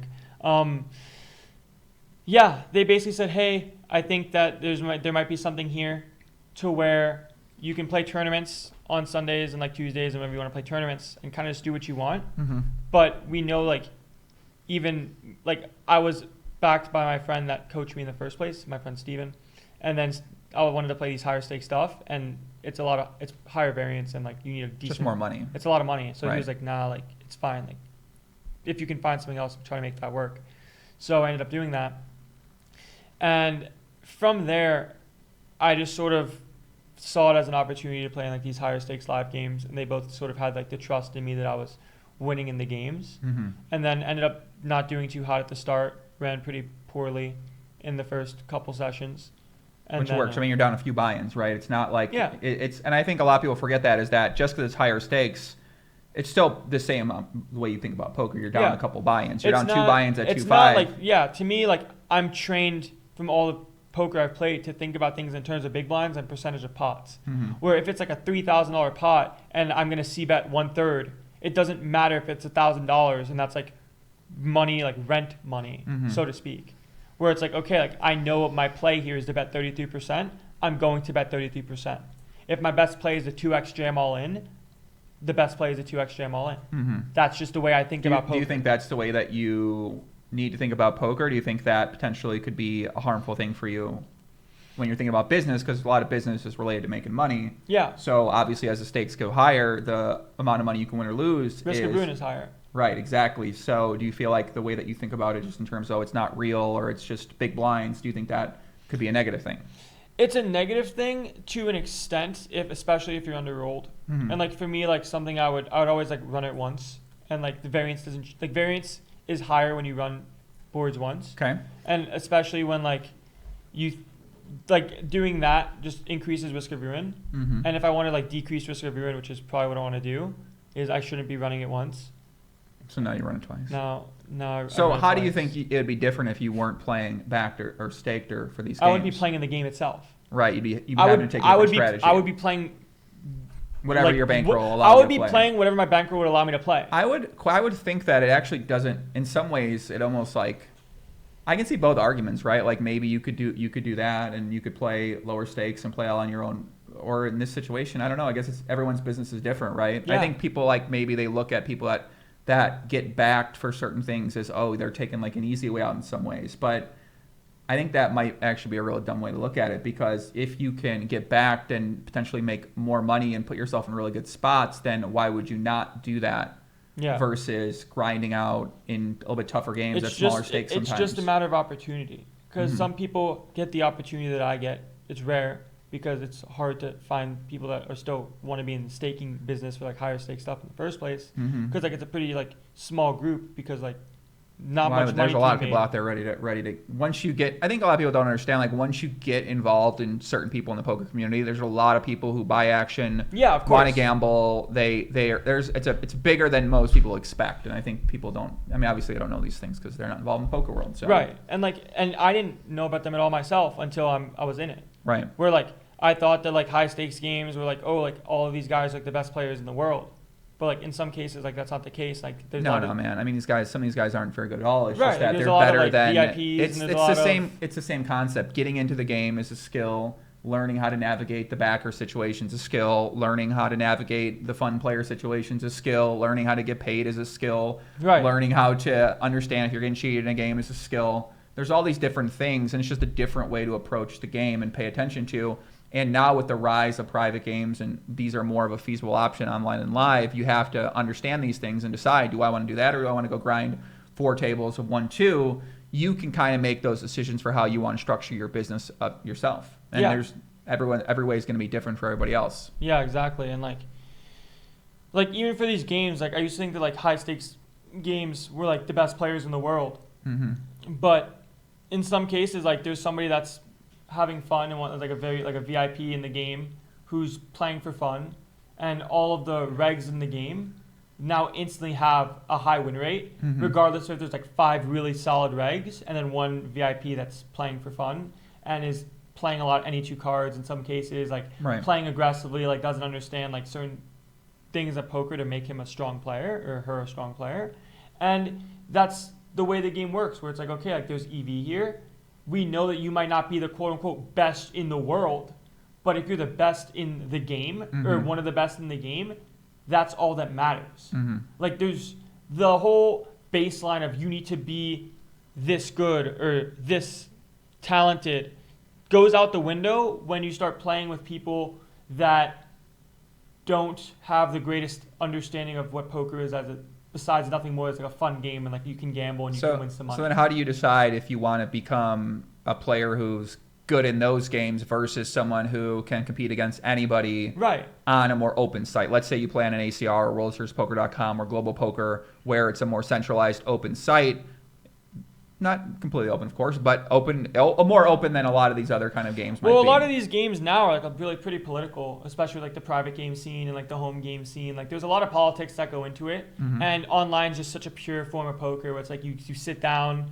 If people want to play you, they play you, and then if you win, you win. You don't have to like do other things that aren't necessarily poker. Right, which a lot of people don't like. Which a lot of people don't like for good reason. Right. Because it's not poker anymore. It's a different skill set, especially like getting into home games, getting into private games, getting into like that scene. Right, and people don't want it. They just want to show up in their sweatpants, not say a fucking word. Right. Go there naked. Right. They play poker and sometimes win money. They're entitled to that. They show a card. Right. Right. Exactly. Yeah. Where it's like, like there's a reason, and it's something that I'm learning now. It's not something that I've necessarily experienced myself. But at least not that much yet. Where it's you're trying to learn what you want to do, right? Do you want to be an online guy? Do you want to be a live? Do you want to be a tournament player? Do you want to go to Mexico, play the tournament series, right? Like and what get kicked out of GG for winning too much? Well, technically, I found out more information about that. But yeah, they don't like bum hunters, right? That only play. They don't like people that don't contribute to the poker community. So if you're basically a guy in the basement who wakes up, goes to the computer, plays the bad player, doesn't create content, isn't trying to grow the game, and that's all you do, then they don't like you. Yeah, they're gonna ban you. The problem that I've seen from other people that are friends of mine said that like sometimes like their accounts get banned for like even starting games. Right. Like sometimes like they start games and they just like win all the money 2-3 handed, and then they get accused of like bum hunting. Yeah. And that's kind of unfortunate because basically it's like saying, okay, like if we don't want you here, you don't have to be here. They better make some fucking YouTube videos about their issue, right? I mean, right. how are you going to handle that issue? Are you going to come to me, or are you going to make your own? Maybe they should make their own fucking videos, right? Yeah. Explain what happened. It's like, get your story out there. Yeah. You're in a fight. The fucking the regulars don't understand. You're in a fight against the operators, right? So their option most times is they contact me and say, Joey, can you make something out of this situation, when they can make something out of the situation themselves. Sometimes you got to stand up for those kind of things that you believe in. So if you want to fight back against an operator who thinks wronging people and then leveraging the good names of the poker community to build their site up to be one of the top poker sites and market it a certain way, and they got no room for you because they said you won too much money starting tables, you have 2 options. 1, don't play. 2, advocate for your mission. And if people that are getting affected by this aren't advocating for what they believe in, then they're only going to get worse and worse for them. So you better fucking stand up now and say something now before it gets too out of line where you have no place to play and every site's kicking you off. Yeah. So while I'm out here, I'm trying to help advocate for these people, whether behind the scenes and in front of the camera, and talk a lot more about these things because a lot of them do seem a little bit out of line and fucked up. That's the way the game's evolving, right? And these businesses get to make the decisions, and we can be upset about it and we can cause a stink about it, but at the same time, you're at the mercy of the operator in some ways too. At the end of the day, like, see, like, it keeps falling. Like, at the end of the day, like, if they don't want you to play, like, you just don't get to play, and like, it's that simple, which is kind of unfortunate, but I guess the way the site runs and that, whatever, like, that's not. I don't have an opinion enough to say, like, not that it's wrong because obviously it is, but like, I can't do anything about it. What can I do? Like, I can't do much. Yeah. You can probably do some things. Well, I mean, you ask, like, what can I do? All I can do is raise awareness about it and say, hey, this is what's happening, right? Is it wrong or is it right? That's up to these, like, I can have an opinion, right? If I ran a poker site, how I think I might do it, but ultimately these sites have their own ideas, right? GG comes into the market, they see a lot of problems, they have potential solutions to the problems. I don't think the way that the cash game world has ran for the past 8 years is how the cash game world should run, and that's how it's ran in terms of a lot of predatory behavior out there and people not giving back action, and a lot of people just, that's the way people have been taught to do it. Those have been acceptable practices, and that's what's gone on for a long time. Yeah. So how I would fix that, I don't know. I don't have a fucking poker site. Yeah. But GG Poker comes along. They think they have solutions to these problems. They're trying these ideas out. Of course, it's going to impact some players who are winning money who then feel entitled that we should keep winning money. So then they have to fight for their cause. And you have to convince the operator that, no, I'm worth having around. The operator's going to tell you, go fuck yourself, right? And then you guys got to fight. You guys got to battle. And you guys got to go back and forth. And then that's sort of how I see it. What do they like? So then I'd have to go to every site. I'd have to go, okay, ACR, boom, all right, ignition, boom. There's a lot of fucking issues happening out there in the poker world. I get a lot of messages from people about a lot of different things, right? People not getting money, there's botting, there's fucking online activity happening everywhere. So from my perspective, I just try to figure out, okay, what do I want to talk about first? What do I think is most important here? And I think that supporting the companies who are trying to do positive things is a little bit more important than, and trying to get people their money back in situations where they have no voice and they can't get their word out there is more important than advocating for every single possible issue. So other people need to speak up about these things if they see a problem. Yeah. You know what I mean? Yeah. So whatever, that's GG, that is what it is. What are kind of your goals now? What do you want to do, kid? My goals for poker? August 20th, what do you want to do? 2020, what are you thinking? Well, my goal for poker is I just want to have like as much fun as I can with it, and then just sort of take it a step at a time. Where like maybe the best thing for me right now, because I haven't played that much live poker, I've only played poker for about 18 months, and most of that hasn't even been that much live. Maybe the best thing is like to play lower stakes live and gain some skills I didn't have because I haven't played in live.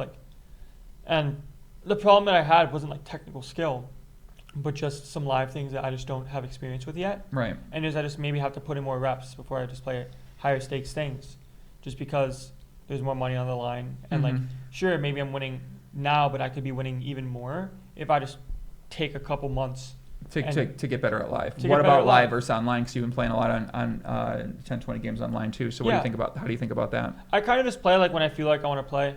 And I just don't really hold myself to a schedule anymore, because I know that like I play enough volume, I put in enough time in poker, and I used to try to play like 200 hours a month or something, and like always try to play as much as I can.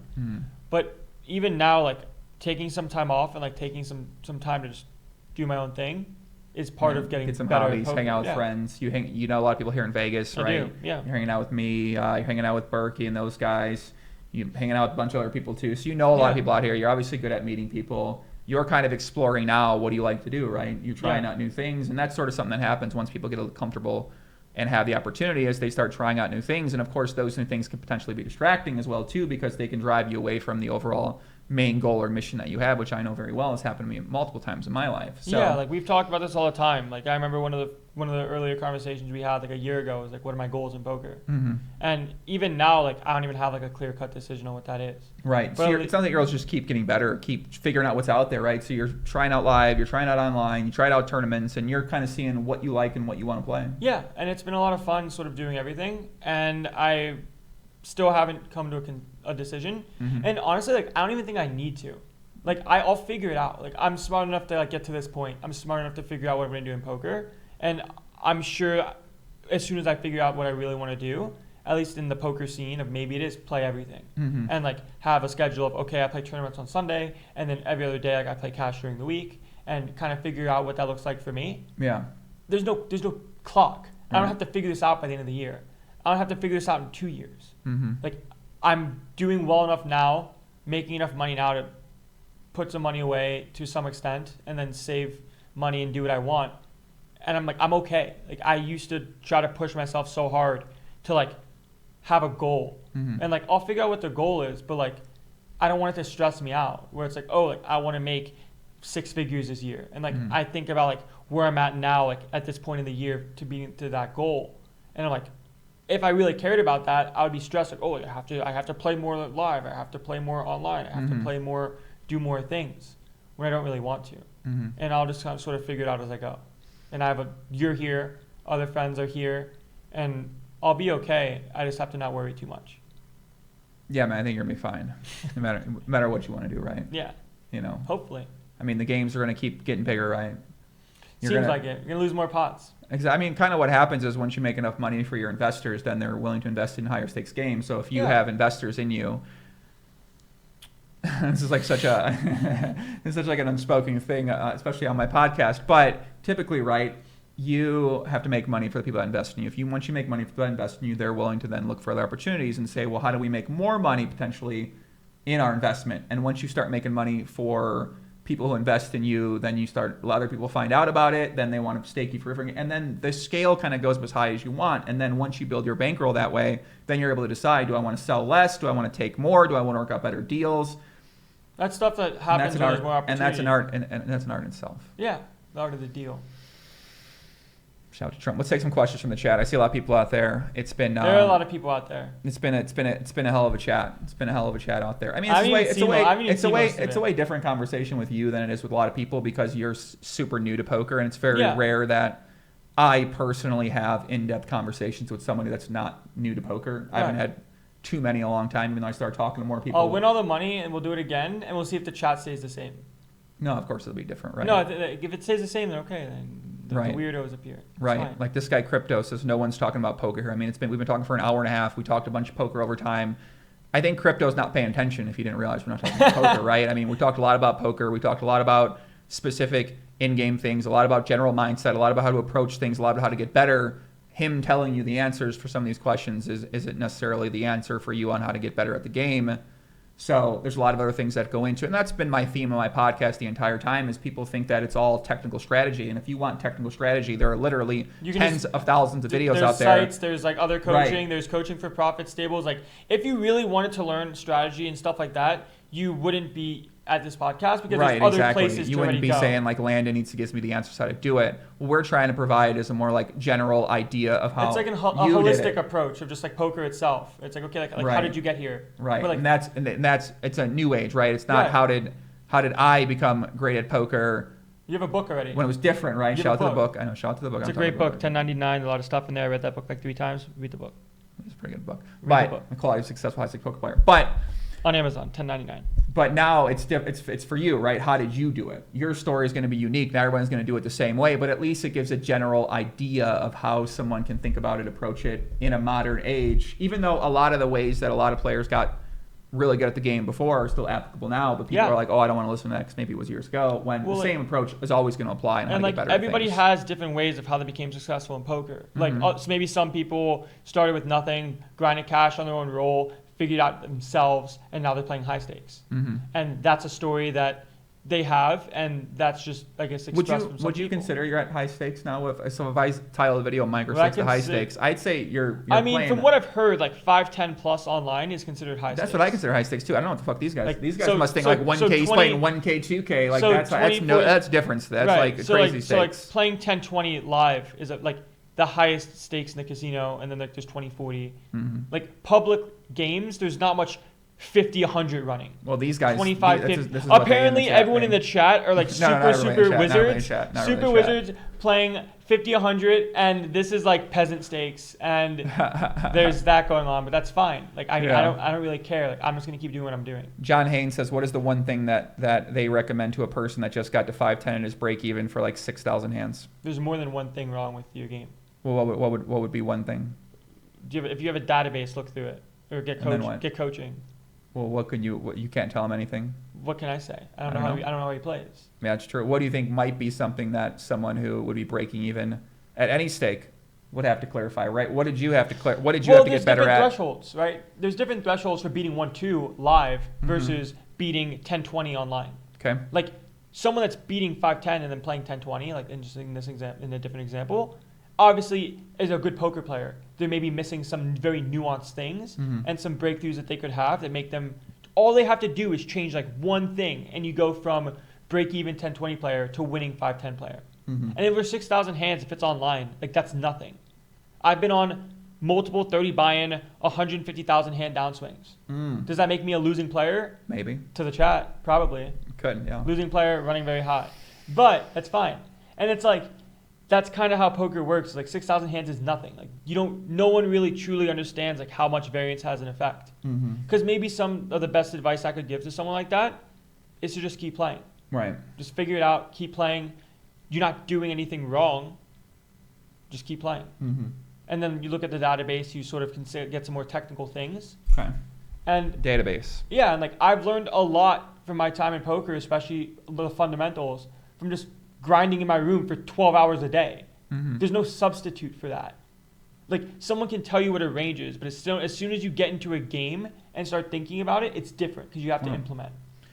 Bobendel says, hey Landon, do you also have some good winning stories? Because the recent vlog on Joey YouTube was only sick bluffs. Yeah, so people watched 4 hands and they just assume that those 4 hands summarize your poker career. So you have to understand for content, right? They only kind of see. That's why people think Daniel Negreanu was like the greatest player of all time, is because he was always calling people's hands and they'd always show him during these sessions. He'd made a few bad calls in high stakes poker, and then you get that reputation forever. Yeah. So if you're only promoted as playing a few hands on a stream, they're going to think those 4 hands are very indicative of everything about you and your game and your career. Yeah. So do you have any winning stories that you can maybe share with the people out there? Something I did recently after this whole negative shot take at the 20, 40 plus limit of running pretty bad in some of the spots in the vlog and some hands I've played that weren't part of the vlog. I played. What is with this fucking guy? I mean, my God, these people are crazy in this, man. So I played 5-10 a couple days ago to just sort of, I guess, get some confidence to some extent, and I bought him for like 2K, won like 6. Right. So I mean, that's a nice little like win, I guess, but it doesn't really change much. It doesn't change much for me because I understand that I'm probably going through a negative sample, and there's also things I can also do to improve my win rate. Like I don't really care what happens when I play once. Or I don't really care what the narrative is of like things that I've played or like hands that I've played. Right. Because I'm more than willing to talk about them and keep working on my game. You make it sound so simple, kid. I love it. It is simple. Happy to have you on the show. Why would it not be simple? Bringing that young energy to bringing the young energy to the people out there, man. Listen, that's what I notice when I come back into poker. I'm finding the new young guys out there, because there's other guys like Landon out there who are young, who are hungry, who are fired up, and I'm going to bring them on my content to show people out there that, you know, it's not only one way to be. You don't need to be one way about it, and you can still be young. You can enjoy poker. You can enjoy your time in the world. You can have a good time, compete with people, try to become one of the best, give yourself something to do, give yourself something to strive for. Well, yeah, I mean, that's what my friends are for. Yeah. Because my friends are very, very like successful in poker, been around poker for a long time, and that's something that I'm more recently learning about now, like the idea of staying power and just sort of being in the game for as long as possible, like for a certain amount of time, because like I've only been like playing poker for less than 2 years. Yeah. All these people I talked to, even you, like you've been in poker for 15 years. Is that true? Is it true? Maybe like 14, 13, yeah. 14, 13. So yeah, over a decade. A decade. Yeah. 10 years. I used to be this young, fired up, ambitious too, and then 10 years. I'm a little beaten down man at some point in time. You know, a few things you experience around your life beat you down. 10 I won't tell you to avoid those things. 10 years. Yeah. You had the D&G whole outfit and the who? The Dolce & Gabbana outfit. Oh, like a young Limitless. Yeah, young Limitless. You were Limitless once. No, like he's a real extreme. He's like an extreme. I mean, just the stakes he's playing, but similar, yeah, in some ways. Yeah, but like very out of line. That's the thing is like I just have to sort of take it day by day. Yep. And I don't have to prove anything to anyone. I don't have to force anything anymore, because I used to be very proving to other people, not even myself, like, oh, I'm one of the best in the game. Like I'm gonna be one of the best in the game. Like, but it doesn't fucking matter. Like I'm just a human at the end of the day. Yeah. Like I'm just playing a card game and I'm good at a card game. That doesn't make me better or like worse than anyone at life because I'm good at a card game. Well, that's what they think. They think that. Well, that's what everyone thinks until they realize that's not the way the world works. That's how I thought literally 6 months ago. 6 months ago, like I was part of Detox for Poker Detox, run by Nick Howard. Shout to Nick. It was a lot of fun, and I had a lot of fun in Detox. And there was a conversation once where he asked me, he was like, "Would you rather like save like a plane crash to some extent, or like be like a hero, like a known like hero, or be like perceived like one of the best poker players of all time?" And without a single hesitation, I said best poker player of all time, no doubt. And that's because I was going to say, who would publicly say best poker player of all time? Me. You would. You'd rather be the best poker player than save the plane. That's how I thought. That's how you thought then? That's how I thought then. Do you think that way now? Still, sometimes, yeah. Why is that? Because I love poker and I'm still like 21 and selfish.